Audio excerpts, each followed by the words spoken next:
Each week, we like to break down the stories from the three levels of government with CTV's political commentator, Scott Reid, and he joins us live now in the studio. Scott, hope you had a nice Family Day weekend. Welcome. I did. I spent it in Montreal, Okay. boys hockey tournament. Went to see the Habs. Yes. Go Habs go. I'm a Good big stuff. Habs fan, so it was a lot of fun. Nice. Okay, so let's get down to the reality of what we're here to talk about, of course. That is government at all three levels. The confidence supply agreement at the federal level. A lot of talk, a lot of debate about that, or whether the NDP might want to sort of exit at some point. So there's a big, bold deadline bearing down on the Liberals. By March 1st, they're supposed to introduce legislation, create some kind of framework for pharmacare.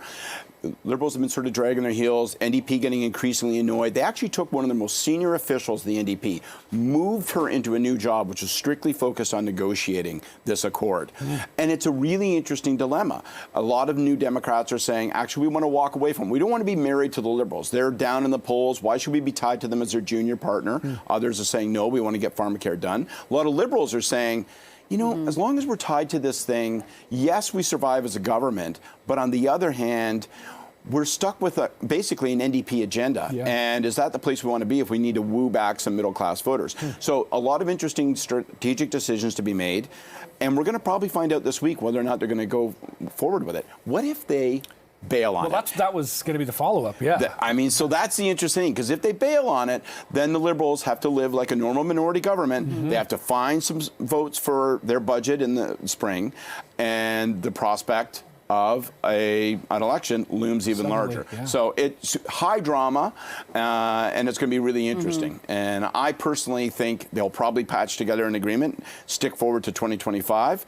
But if I was advising the Prime Minister, I would say, cut this thing down, be bold, take a risk. Really? Okay. I just think being stuck with that agenda, big programmatic spending and stuff, I don't think that's going to help them compete against Polyev. So we'll see. Yeah, interesting. Easy for me to say. I'm sitting on a couch. Exactly. Yeah, that's true. That's true. Okay, and on the provincial level, a big day at Queen's Park. MPPs go back to the legislature, and there is some legislation that's going to be undone, you know, the dissolution of Peel, Bill 124, but also things that are part of the Get It Done Act. They're also moving ahead. Let's have fun with words. They're introducing the Get It Done Act, an omnibus bill, right, trying to like recapture momentum and the narrative and say, look, you know, we're going to cut your license fees for driver's license. We're going to, you know, make certain that there can never be tolls on any highway, except, of course, the one where there are tolls that really jack you.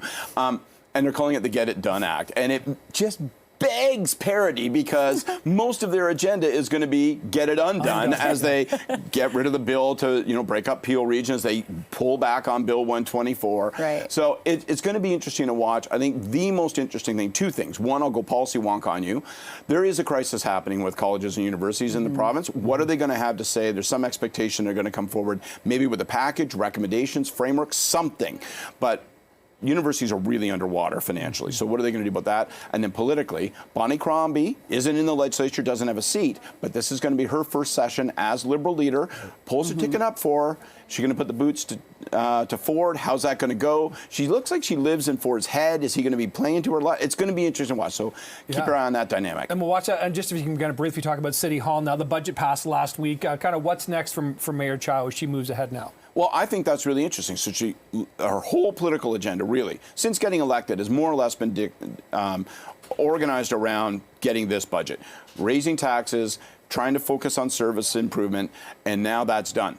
So what's she going to do? Next, And I think the interesting question is she going to go to war with either the federal Liberals or the provincial Conservatives? She's been playing kind of kissy face with Doug Ford, right? Definitely has. They're all best pals. Right. So does she train her fire on the less popular federal Liberals? She rolled them for a lot of money on refugees. Is she going to try to go back to that well and get more money? What's her focus going to be? I think that's going to be really, really interesting to watch. And to be honest with you, there aren't a heck of a lot of clues.